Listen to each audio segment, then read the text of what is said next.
Hey everybody, and welcome back to Kerbal Space Program RP-0.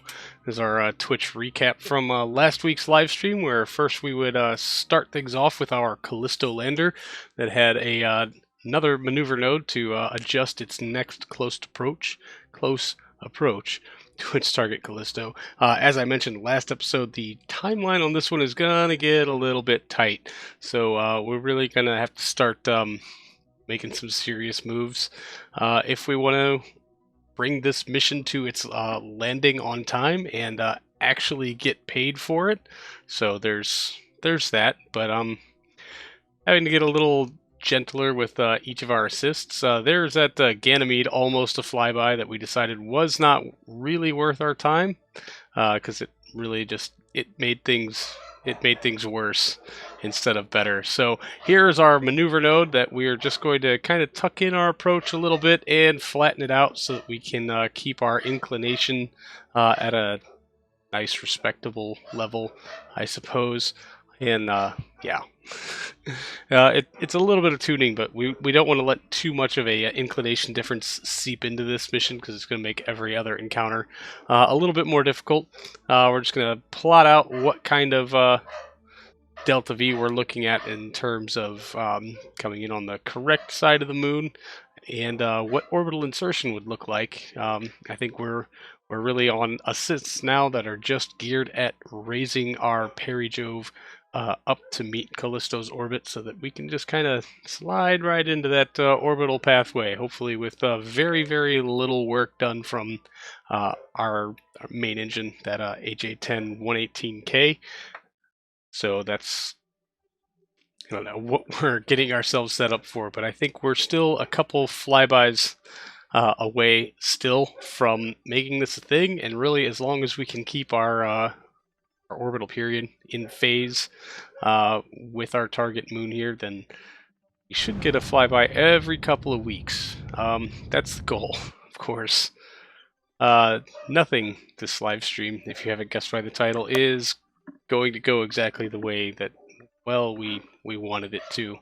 So, in a fuel-saving maneuver, we're going to bleed off some of our excess nitrogen tetroxide, because thrusters use it at a different rate than the AJ10 main engine. But we are running super light on fuel. There's about 2.4 kilometers per second left in the lander, and if we have to resort to that for orbital insertion, well then, we will. So with that complete, we will jump over to something that looks remarkably similar. This is our Europa lander mission, which has made its transfer into Jupiter's SOI not all that long ago, and has been falling towards the planet for, you know, 100 days or so, maybe, somewhere along those lines. It isn't coming in particularly fast. We have a relatively light burn that we need to do to capture into Jupiter's orbit, and then we're just going to leave it parked for a while until we close up some of these other missions, so we don't have like 90,000 things going on all at once. We don't have a contract for this landing, so it's kind of just whenever we feel like getting around to it, which is kind of relieving. Is kind of a relief. Well, anyway, I'm going to turn you over to old me. Oh no. Why isn't RCS on? Oh, come on, man. Wow. So that's a thing. Press F. KSP cannot violate the law of conservation of luminosity. Alright, so what is our signal? At least we have signal. We're just going to be a solid half an hour behind on our insertion per... God. Ugh. So with no other real choice, we would just hit the time warp button until that signal went through to activate RCS. And I know some of you are already yelling at the screen for some other problems that we have obviously going on here, but yeah, well, we'll leave it up to old me to figure those mistakes out. And now we're going to pop out of time warp. RCS is going to turn on. We're going to tell this to, yeah, look at the node. Well, hey now. Tell me... Oh, God.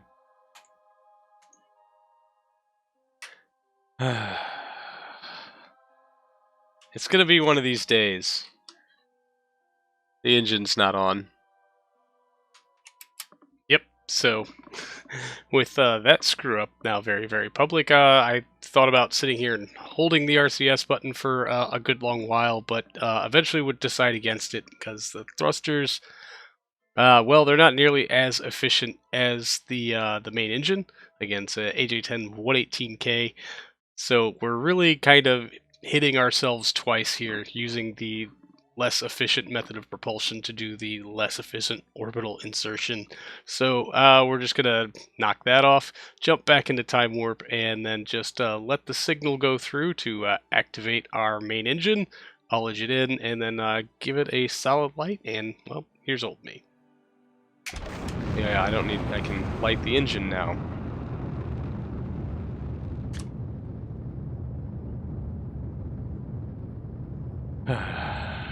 So this is going to murder my periapsis.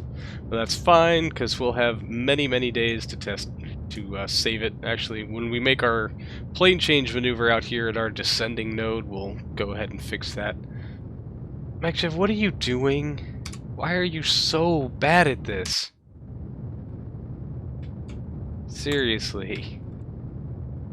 Or is the node just shifting on you that much?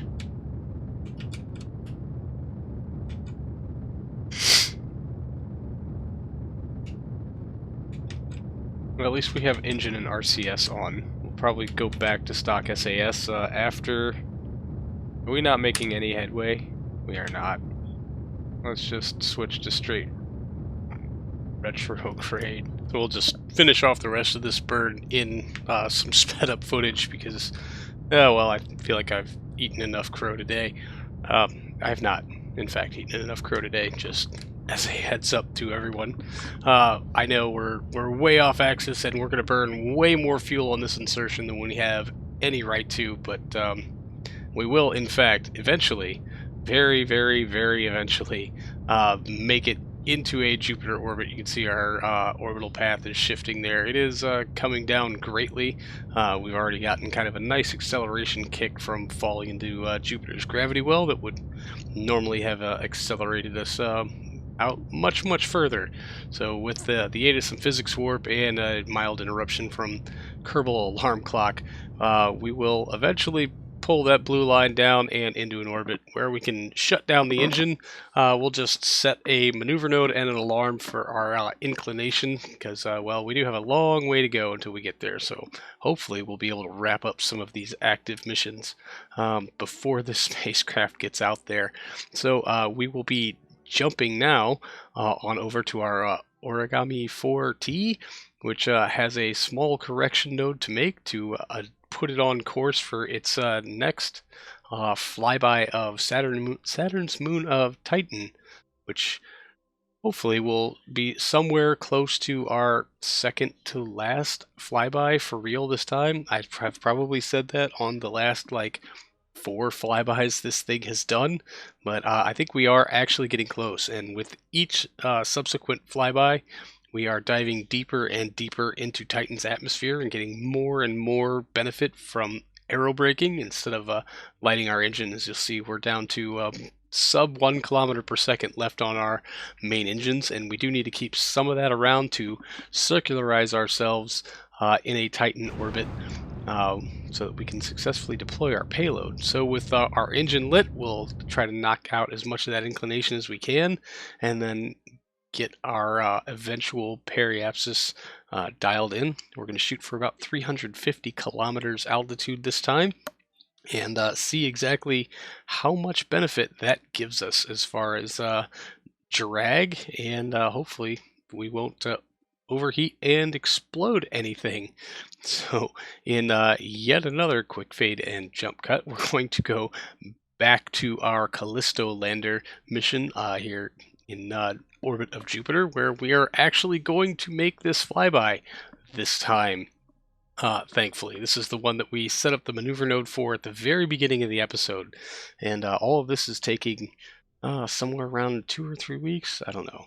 All of you can probably read the Kerbal alarm clock settings, so you don't really need me to dictate them out for you. But because we had so much other things going on, and well, it was just a lot of chaos, we decided to just go ahead and approach the flyby blind.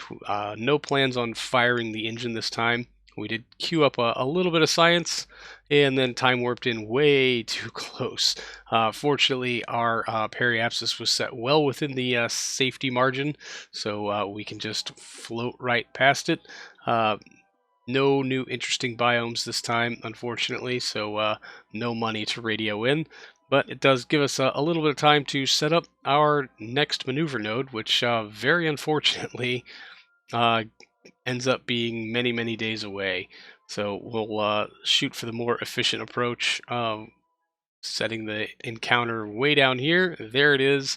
It's a lot more expensive than I would like, but and it's a lot further away, 111 some odd days. But it looks like it's the best we're going to do if we're going to try to stay within this time constraint for our contract.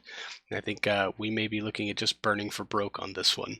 Anyway, to change gears yet again, we're going to jump back to our Origami 4T mission as it makes its approach to Titan.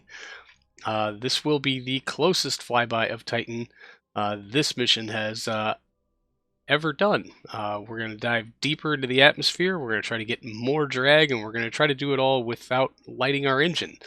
I mean, we'll probably light it up, or at least use some thrusters to put ourselves on course for our exact desired altitude.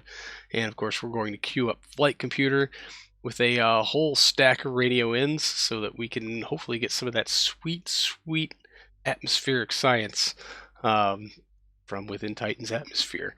It does pay out pretty well, all things considered, so it's definitely worth the couple of extra minutes to set up those time-delayed radio in commands and just see what kind of good result we get. With all of that dialed in and set up, we'll give ourselves a couple of nice screenshots before dismissing the alarm, and then take ourselves behind the dark side of the moon. Dun, dun, dun. Where we will actually get some notable data. But for the live stuff, I'll turn you over to old me. Good enough. All right. Before we get there, let's go ahead and fold out our control surfaces so that we can get extra drag.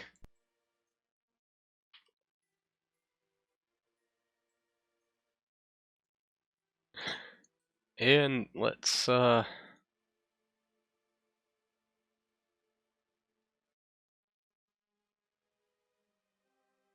good night, Saturn. I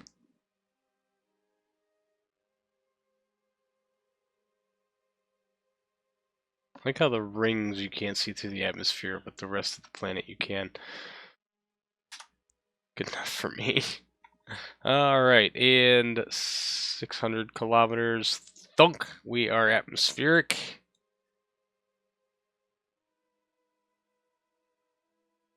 Fuel tanks are locked, so we'll have no RCS input. Go ahead and physics warp. Hopefully we'll get good and spinny. We'll see how many meters per second fall off of our expected node to capture. Oh hey, we're almost bleeding off a whole meter per second.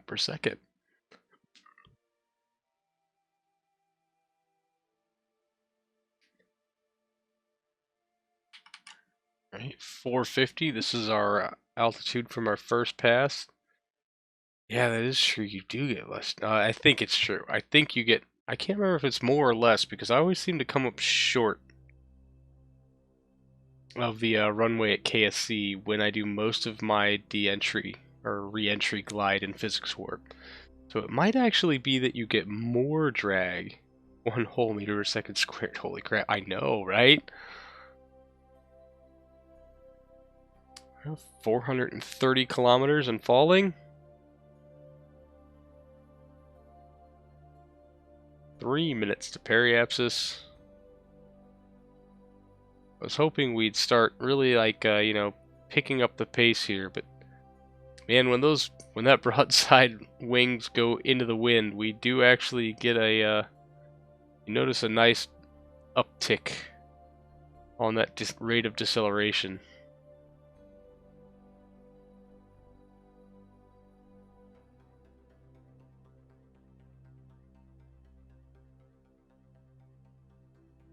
Yeah, enjoy that aerodynamic instability.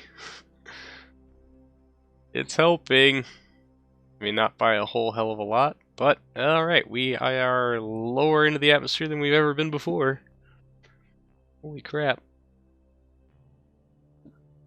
Tumbling is good.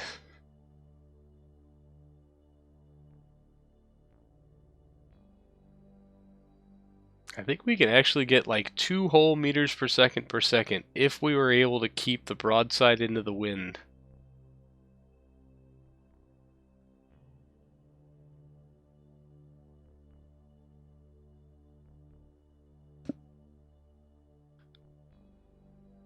Velvet ice cream. Oh.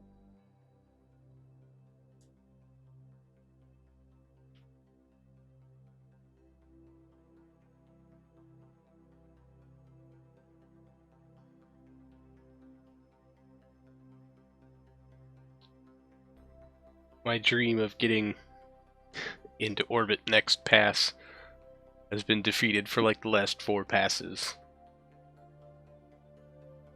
Still on the way down, 363 kilometers current altitude, and no adverse effects. Maybe we can go ahead and come in at 300 kilometers next time. I think we've had, wasn't it like 1700 meters per second to capture, and we're down to like 1500? We've gotten 200 meters per second for free. I mean, almost already. Sure, we will have gotten 200 meters per second for free by the time we are out of the atmosphere, maybe more. That'd be neat. Defense, interplanetary atmosphere braking is scary and uncertain. Yes. I'm very much terrified of this. 351 kilometers. Oh, we've pushed our apoapsis down, or periapsis, I'm sorry, to 348 kilometers. And occasionally falling, depending on when we put our broadside into the wind. Hey, a bunch of stuff can't be run right now. Biosample telemetry we've got, temp scan we've got. Atmosphere analysis, 408 science. Let's radio that in. It's going to take the rest of this atmospheric encounter to radio that in, but we're going to get like 50 bucks. Oh wow, down to 1400 meters per second to capture. On our way back up, 348 kilometers altitude. So already we have lost, let's just say it was 1700.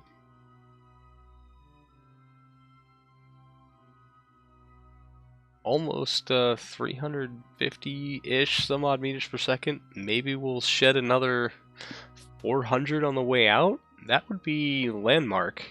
That would also mean that we don't need to adjust our altitude below 350 for our next encounter, and we might actually get an orbital insertion.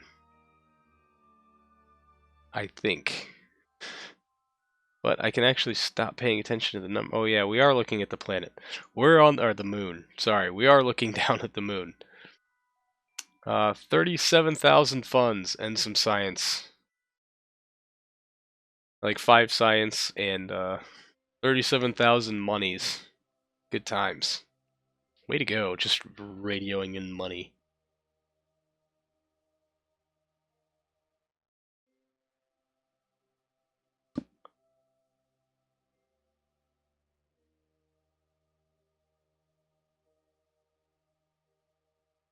How's it going, human person?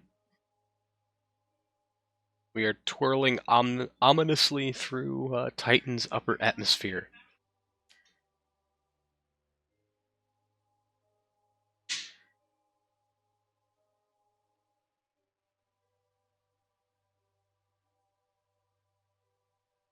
I can't tell, but I think our soil moisture sensor has stopped spinning. did not like being treated like a helicopter.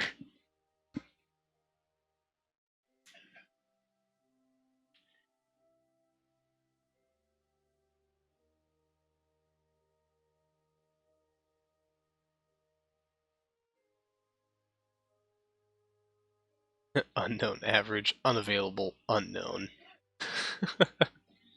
I guess it isn't intended to be used inside the atmosphere, so maybe that's why it has stopped spinning. Oh wow, we're down to 1.1 kilometers per second to capture. How much delta V do we have left in this thing? Is it worth it to check? Because stability control is going to go batshit. Just for a second. 800 meters per second remaining. And we need some of that to circularize. 800. Thank you, Beastly Pig. I could have just waited for you to respond instead of checking myself and wasting a meter per second. I should learn these things.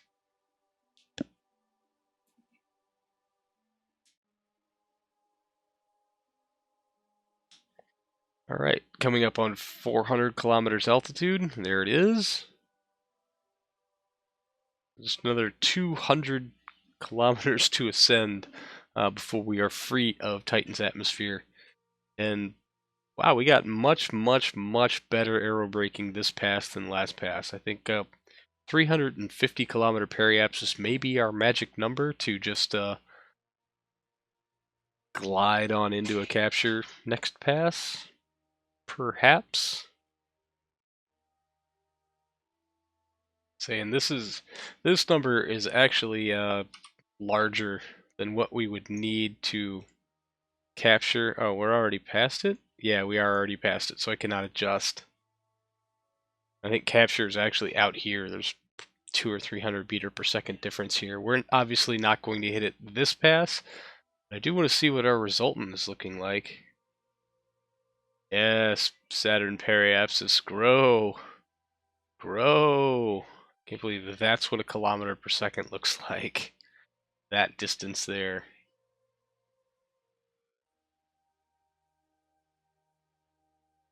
Actually, looking pretty good, all things considered.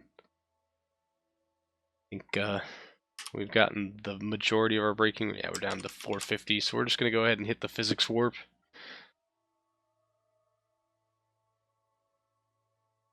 I really do wonder if that does increase our drag somehow. I would assume that it would make it less because it would only take a calculation every 4th frame instead of every frame, but to be honest with you, I'm not exactly sure how physics warp works for KSP. And we are coming up on our atmospheric exit. I mean, we still have another like 40 kilometers to climb, so we'll just go ahead and let that boink. There it is. And with the spacecraft cleared away, we would jump back into time warp, get ourselves out of Titan's SOI, of course, after we deal with some of these very late and poor timed radio ends.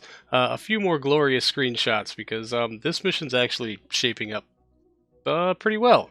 All things considered, as the rest of the stream is going, that's remarkable. So we'll set a maneuver node to try to dial in timing for our next encounter, which doesn't look too promising, really. It's kind of a long way away, but I think it's worth a wait. We don't really have a contract for this mission. It's just kind of a point of pride. So the time until we get there doesn't really matter. It does give us some time to take care of some of these other missions that we have floating around that we would like to clean up also. So we'll get that alarm set for 100 plus some odd days, and then jump ourselves over to our Jasper mission. This is our second Jasper mission. This was an experiment to test the viability of aerocapture into Jupiter orbit, which was something we had just long since avoided forever. The previous Jasper mission used a bit too much fuel on its encounter to Jupiter to make a viable return. which was the second phase of this mission, was to test the viability of returning something that had gotten into Jupiter orbit, collected some science, and then try to fly it back to Earth. We still might actually have a chance with this mission, at least until I come along and really try to screw things up as best as I can. So currently we are going to adjust our periapsis down to within Jupiter's atmosphere. I think that we have a hard limit somewhere around the 800 kilometer mark where things just kind of overheat and explode. So we will be trying to skirt that limit just a little bit and test what kind of aero braking we can see from this nice large diameter heat shield that we have here, and not a whole lot of tonnage behind it. So I was really hoping that we could see some pretty good numbers off of this mission. And of course, it's so laden with scientific equipment. It is an excellent opportunity for us to gather lots and lots and lots of neat data. It's predecessor sister mission is still in orbit. We've just kind of put that mission on hold again because we just have a lot of active missions right now. But we have plans for the previous mission to drop itself into a lower orbit of Jupiter so that we can use that long-range comms dish to help relay signals around from both of the two drop probes that are on this Jasper flight, as well as the one remaining drop probe on the previous Jasper flight, to try to get some good information about the deeper atmospheres of Jupiter and see what kind of data we can collect on that. So we are starting to make our approach, so we'll start toggling in our radio in commands. As we gather this science, we're going to transfer as much of it as we can, as much of it's not duplicates, into the, I think it's a Ranger Block 3 probe core there. That is actually on our return portion of this mission.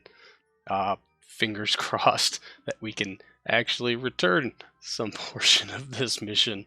Not saying it's likely, but it was the goal. And as far as like for a first prototype run, I really don't think it's gone extraordinarily badly, although of course the first one showed up with not enough fuel to make it anyway. This one is doing much better, so as long as anyone other than me is at the helm, maybe this mission actually stands a chance of fulfilling either one or both of its primary objectives, which would be new and or different. But a couple of radio ins timed a little poorly, but maybe we'll get some nice pictures. But then we'll start to make our low approach at Jupiter, where we will try to get ourselves angled in a little bit. We need to be pointed direct into prograde, put that heat shield straight into the wind, so that we can hopefully get as much braking off it as possible. We'll go ahead and try to angle ourselves along our thruster axis so that if we need to tilt that heat shield to either generate more lift or down to generate more drag, we have the option of doing that. Although I'm not gonna lie, it's probably not going to be our foremost concern. I'm sure some of you are looking at the screen and realizing things that have gone terribly wrong already, but yeah, you know, we'll get to that. Difficult for me to live stream. I just don't have the mental capacity to pay attention to more than one thing at a time, so it's yeah, things can tend to go downhill pretty quickly, which I guess is fun for you. It's fun for me too. Anyway, here's old me. Wow. Oh, I'm real nervous now. Yeah. And picking up speed. We're probably going to be looking at someplace close to 48 kilometers per second before we even touch the atmosphere. This might not go very well for us.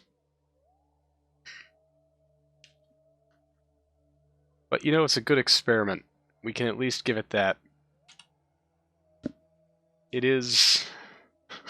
That's what we're here to do, science. And sometimes science means breaking things at ridiculous speeds.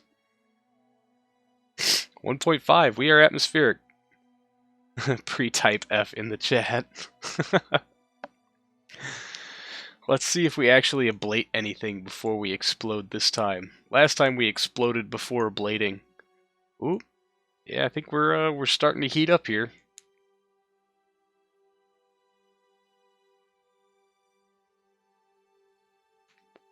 And we have connection with Earth. This is glorious. Totally not going to physics warp because I don't want a chance missing anything. But yeah, that heat shield is warming. We are still accelerating. So the atmosphere isn't doing much to slow us down. If we're going Mach 30 plus, you're flying it wrong. I don't care if you're at sea level.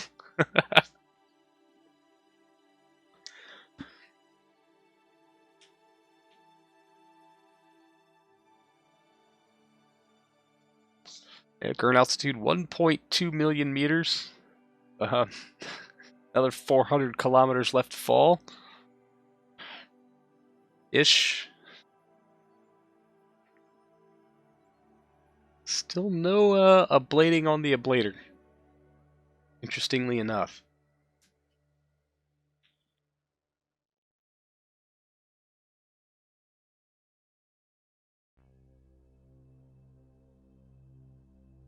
It'd be really cool if we could get a radio in sometime soon.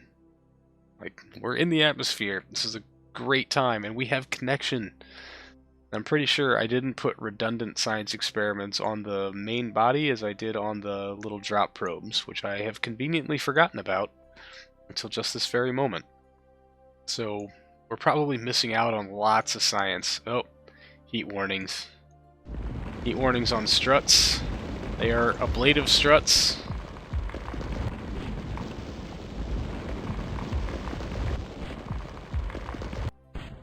All 4 ablative struts have ablated. Heat shield, however, you're starting to collect some ablating. Heat warning on our post-secondary ablative struts. Only 1. Nope, here goes number 2. Number 3 starting to warm. Still no real deceleration. Current altitude 950 kilometers.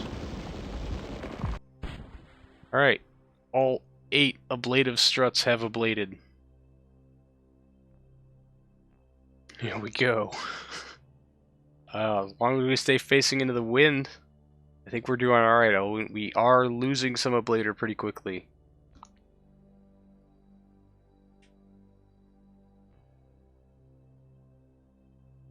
Collecting charred ablator at the rate of about 5 units per second, give or take.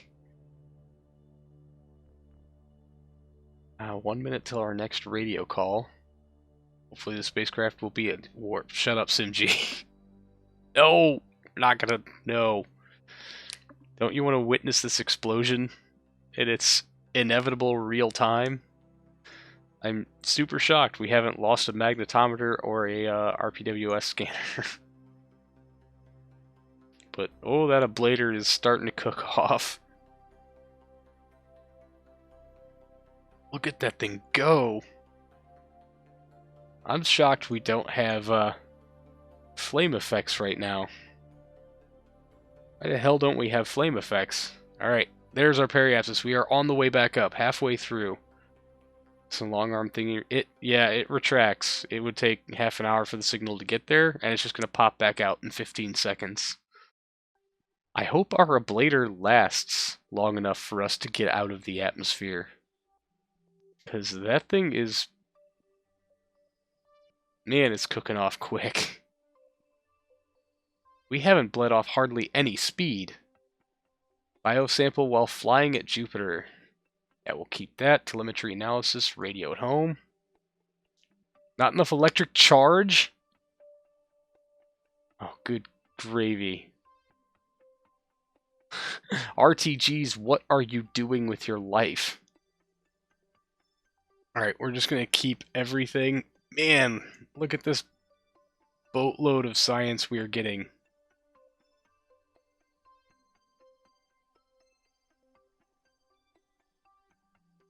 Alright, and... Science. Ranger Block 3 core. Transfer. Transfer.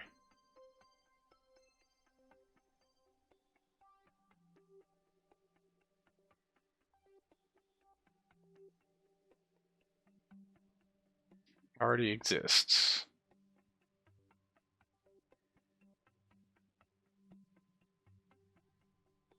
Oh, I've got some duplicates.